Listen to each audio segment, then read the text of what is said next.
TV Bula no ar. Eu sou o Cringe, Ademir Luiz, e hoje vamos aproveitar o lançamento da quarta temporada da série Cobra Kai para discutir como esta série é um excelente exemplo de como renovar um produto para as novas gerações e ao mesmo tempo agradar os velhacos como eu.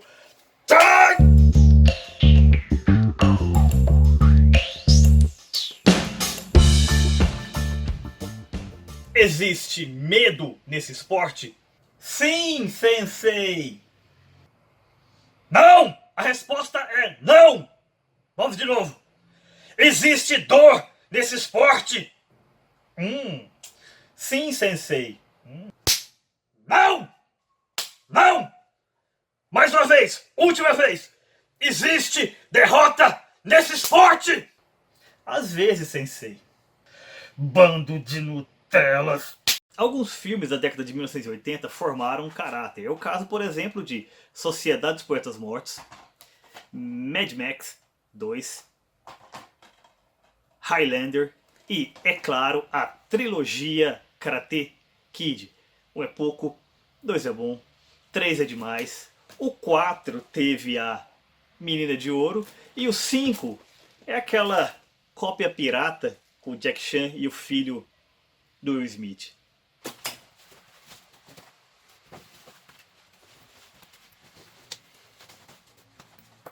Karate Kid, o original, entrou para o imaginário. Sr. Miyagi, Daniel San, Golpe da Garça. Durante décadas se pensou que poderia haver uma continuação. Nunca pareceu ser exatamente uma boa ideia. Até que veio a era da internet e a resposta estava em um meme. Quem disse que um meme não pode ser uma coisa muito séria? Mas afinal de contas, que meme é esse? Seria a estranha possibilidade de que talvez o verdadeiro herói da história, o verdadeiro Karate Kid, não seja o encrenqueiro Daniel San, seja Johnny Lawrence, aparentemente o vilão.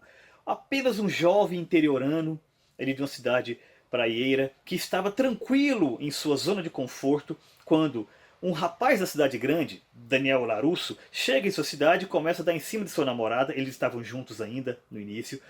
Ele estava tranquilamente fumando a sua moita ali no banheiro quando Daniel San joga água em cima deles. E o que Johnny pode fazer a não ser se defender? E é isso que ele faz, talvez um pouco violentamente. Sem esquecer que no final do filme o Johnny Lawrence, após ser derrotado pelo golpe obviamente irregular da Garça, ele pega o troféu, entrega para o Daniel San e diz: você é o campeão, você é o melhor. Olha que rapaz legal. E essa história começou a circular pela internet. Inclusive foi tema de um dos episódios do How I Met Your Mother, em que o Barney encontra o ator que interpreta o Daniel San, Ralph Macchio, e joga na cara dele a verdade. Você não é o herói da história. O verdadeiro herói é Johnny Lawrence. E esse é o mote principal da série Cobra Kai, que está entrando agora em sua quarta temporada. Antes de tudo, é muito interessante a série se chamar Cobra Kai e não Karate Kid, a série, porque inverte a perspectiva, né, da narração. Inicialmente, o grande protagonista é de fato o Johnny Lawrence, interpretado por William Zabka, que inclusive surpreende muito como ator, está numa atuação espetacular. Ralph Macchio, o Daniel San, ele é apresentado como uma figura um pouco antipática no começo da série. Depois vai se recuperando e acaba se transformando, né, numa figura ali em tons de cinza, como todos, na verdade. E na primeira temporada, que é uma temporada sobre renascimento, somos apresentados ao status quo da atual situação. Ficamos sabendo que o Sr. Miyagi faleceu, assim como o ator, o lendário Pat Morita.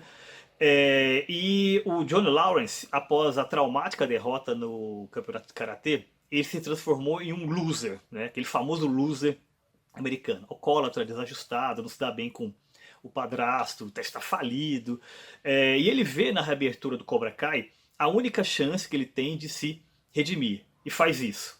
Enquanto que o Daniel San faz de tudo para varrer o Cobra Kai do mapa. Claro que baseado em suas experiências anteriores com a filosofia, né, desse tipo de karatê, em contraponto ao karatê Miyagi-Do, que é um karatê de defesa que ele aprendeu. Então a primeira temporada tem essa dinâmica, né, de apresentação desse status quo, né? O Daniel San muito bem sucedido, né, casado, com uma bela família, enquanto que o Johnny Lawrence, né, o perdedor. A segunda temporada se aprofunda nessas relações após o Cobra Kai ter vencido o primeiro campeonato de karatê, né, e se aprofunda a relação com os familiares do Daniel San, né? O núcleo adolescente que já existe na primeira temporada ganha uma dimensão maior nessa segunda temporada, chegando ali quase uma dimensão de tragédia. Na terceira temporada, aí já com a presença muito forte do Chris. Chris era aquele professor durão do John Lawrence no primeiro Karate Kid, e ele se estabelece de fato como o grande vilão da história, né? Nesse caso aí até apresentam o passado desse personagem, mostrando por que ele se tornou aquela figura sombria que se tornou e tudo mais e tal. Então a série tem esse aspecto também muito interessante de apresentar tudo em perspectivas, nada é preto no branco, tudo é em tons de cinza. E agora, nessa quarta temporada, o vilão do terceiro filme reaparece. Isso é uma coisa interessante, né, se pensarmos, porque o vilão do segundo filme reaparece na terceira temporada. E era um vilão até pesado, porque ele era ligado ali ao crime organizado japonês e tudo mais, mesmo que seja na região mais anteriorana, né? E ele está uma pessoa redimida, né? Redimiu-se pela filosofia do karatê. Chega a ensinar golpes novos para o Daniel San tal. Agora, nessa quarta temporada, né, fica a dúvida. Até que ponto esse grande vilão, né, que se uniu ao Chris, né, vai ser uma ameaça realmente maior do que as anteriores. Porque todos se mostraram muito mais humanos. Agora esse é um homem rico, poderoso, né, e que, você se lembra, do terceiro filme, ele era dono de uma grande empresa tal, e que ele poderia fabricar, digamos ali, grandes lutadores de karatê. E foi esse o mote, inclusive, do terceiro filme. E a quarta temporada, então, tem esse ingrediente. Então nós temos, até então, questões bem locais, bem pequenas, e agora não. Agora nós temos um elemento externo chegando, um elemento muito forte, muito poderoso, reproduzindo o que aconteceu no terceiro filme. Uma grande novidade dessa quarta temporada é o fato de que agora Daniel San e John Lawrence se uniram para enfrentar Chris, o inimigo comum. Isso só foi possível graças ao fato de que eles, na terceira temporada, resolveram definitivamente o problema ali relacionado a Ali, que era aquela menina do primeiro filme que gerou o conflito inicial entre eles, né? E essa é a grande qualidade da série. Eles retomam sempre os elementos clássicos, né, muito respeitosamente, os colocam em perspectiva, inclusive cronológica, no atual momento de vida dos personagens, né, e os resolvem. Né? Nada é esquecido. Isso aí é uma grande qualidade da série. Os roteiristas assistiram e levaram em consideração os filmes anteriores. Isso pode parecer bobagem, mas pouca gente faz isso. Como assim pouca gente faz isso? Se o trabalho do cara não é fazer um novo produto de uma franquia, o mínimo que ele tem que fazer não é levar em consideração o que foi feito antes? Na verdade seria, mas a moda atual em Hollywood é o famoso desconstruir. É aquela coisa, o diretor se acha muito mais inteligente, muito mais talentoso do que todo mundo que veio antes, né? E se importa pouco com os fãs. Isso é o que explica, por exemplo, o 007 que mastigou com a boca aberta do Daniel Craig, o Super-Homem que mata do Zack Snyder, e o pior de todos, né? O Luke Skywalker que joga o sabre de luz por cima do ombro do último Jedi. Ai, ai, ai.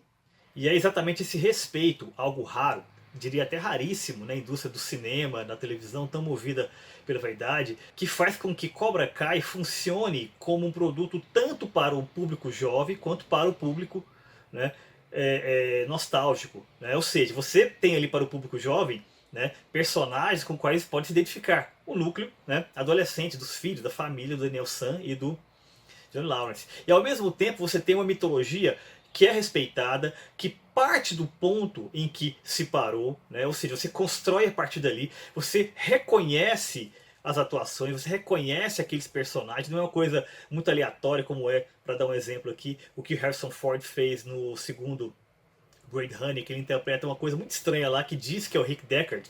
Eu não reconheci o Rick Deckard lá, mesma coisa o seu Han Solo, não tem isso em Cobra Kai. Você tem o Daniel Larusso, você tem o John Lawrence, você tem a Ali, todo mundo está ali. Isso é fundamental para que você tenha essa forma fixa que é a série, que ela parte desse elemento fixo, desse elemento forte para construir algo novo, ou seja, a partir disso você tem um universo que se expande. Algumas pessoas, na minha opinião, inventando motivo para não gostar da série, dizem o seguinte: ah, eu não gosto muito de Cobra Kai não, porque é uma malhação com karatê. Ora, Karate Kid sempre foi isso. Inclusive está no próprio título. Kid. Kid. Trata-se fundamentalmente da história de um jovem que encontra um mestre, né, que vai ajudá-lo a superar as suas fraquezas, as suas limitações, para que ele passe para a vida adulta. Ou seja, é uma história de formação, um romance de formação. Vocês se lembram, inclusive, do slogan promocional do terceiro filme? Vou refrescar sua memória. Era assim: o primeiro foi de professor para aluno. O segundo foi de pai para filho. E agora é de homem para homem. E eu diria o seguinte: agora, no Cobra Kai é de velhaco para jovens. Cringe total. Esse, aliás, é um dos aspectos mais legais da série. Ela faz uma crítica sutil, colocada ali nas entrelinhas, para o mundo politicamente correto, cheio de amarras sociais que se criou hoje. E como que ele faz isso? Mostrando como que a cultura dos anos 80, anos 90, que muita gente reputa como, né, um momento que era preconceituoso, que era terrível, né, que temos que superar tal, tem aspectos muito interessantes. Na primeira temporada, por exemplo, a maneira como o Johnny Lawrence ensina o seu pupilo, Miguel, um rapaz inclusive não por acaso latino-americano, a escutar Guns N' Roses, coisa que ele não ouvia, né, e não conhecia. E quando ele escuta, ele fica encantado com aquilo, né? Ou seja, ele recupera aquele elemento cultural, e quando coloca em perspectiva com o que ele conhece na atualidade, ele vê que, olha, Guns é muito mais legal. E logo no primeiro episódio dessa quarta temporada, nós temos uma citação a Rocky 3. Percebendo ali as dificuldades da união entre o Daniel LaRusso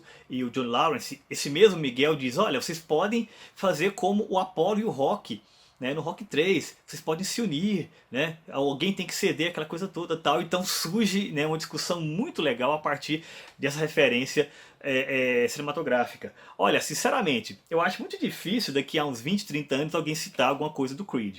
É um filme legal, né, mas é meio insosso, né?